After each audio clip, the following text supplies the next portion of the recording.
Hello, good morning, welcome back. I'm Claire, this is Purple Poppy.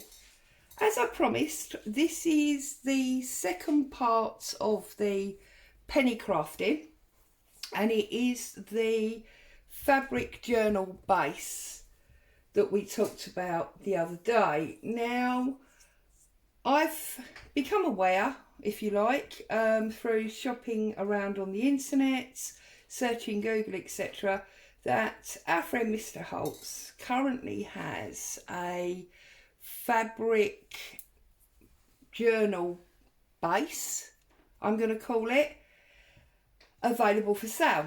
I believe it's around the £7-ish mark. I won't obviously swear to that because different places charge different prices. But according to the description in places that you can buy it, it is 4¼ I believe by 6½, and I believe there are 5 pages, and it has a closure. So this is marginally over 6 and marginally over 4½. There are 1, 2, 3, 4, 5 pieces of fabric, and although it's only pinned at the moment, there is a tie closure. Now I chose to pull, as it were, if you can see, this is the factory edge, because it means that one side of it won't fray. If you're not able to do that, what I would have done is I would simply have done a double row of machine stitch down it, and that would obviously hold it solid.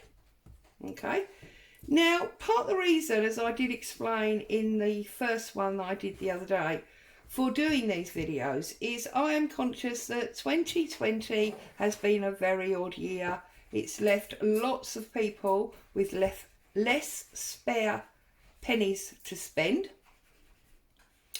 And I don't see why you should spend money to buy something when you already have the base components within your craft room. So this is a cotton. It's a cotton that I have, I think it was coffee dyed, it might have been tea dyed, but I basically did the whole amount, which was about 5 meters that I had. I did the whole amount in a big washing up bowl, and ended up with this giant, well, this is all that's left now, but this giant piece, and I've gradually ripped off pieces that I wanted to use. Now, this particular cotton, it came from IKEA, and I deliberately double checked last night. It is £2.95 a metre. And the amount that I've used here in this booklet is, I don't think it's even ½ a metre, to be honest with you. So that is pennies. Now, I did think, because obviously it's supposed to be for everybody to save pennies, that some of you may not have access to this cotton. Well, if you're like me and you have a dog or a cat, you undoubtedly have a bed sheet that has a claw mark or a hole in it, or is looking a bit tired. Use the bed sheet.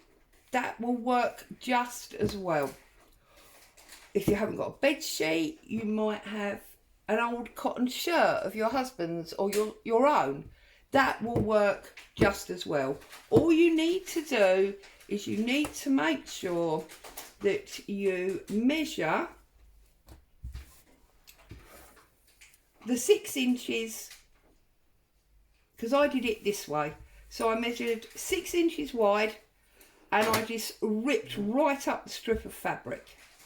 And then once I had a long thin strip, I just measured off 9, I believe it was, and that's what gave me the 4½, obviously. Yeah. If you really haven't got a bed sheet or a shirt or something similar, and you do have a sewing box, you may have odd fabrics. And I mean, I found an old curtain that I had and that I'd tea dyed. So I've done the same with that one. Same size, 5 pieces, but obviously it gives me pattern sides as well as plain sides compared to the completely plain cotton. So this is what you would get, if, or similar, if you were to buy the one that we've referred to. I do believe they've been stitched all the way round to ensure that no further fraying occurs. But it did dawn on me that possibly all of these plain pages would unnerve you. So there's no reason you couldn't do a mix. So you could do a pattern fabric, plain fabric, etc. But also what I want to do with mine, which is different to the one that you would be able to buy, is I want to add these small pieces in. So what I'm going to do is, this would obviously be the cover, so I'm going to put that one there, and then I'm going to put the same fabric, but I'm going to put it roughly in the middle there, like that. So this piece of fabric is just over 4 and about 5 high. And the reason I want to put it in the middle there is because I want to be able to attach, let's find something to try and explain better what I'm saying to you. I'm very sorry, Saturday morning, people moving around in the street, and Boo has decided to be rather noisy. I do apologise. So let's assume I've made this into a tag or a decorative piece or whatever. What I want to be able to do is I want to be able to put that on there and stitch it on so that I've got a different sized page with a different medium. And that's why I'm putting these short ones in. If you don't want to do that, then obviously you don't have to. You could just carry on with the plain ones. I'm also going to add in some pattern ones just for interest, because if I'm adding this on here, then obviously that's interesting bind, as it were, binder area. And then I'm going to, oh, can't separate them now, they're like stuck together. Okay, I'm going to put a stripy one in.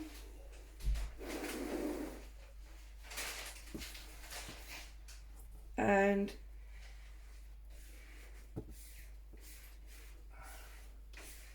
I'm going to put one of these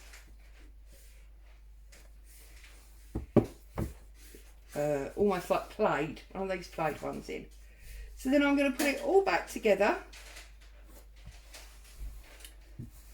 Now, before I actually sew it down the middle, making sure that when I do that, I have got my closure in place, I'm actually going to go to the machine and I'm going to zigzag all the way round to stop that fraying.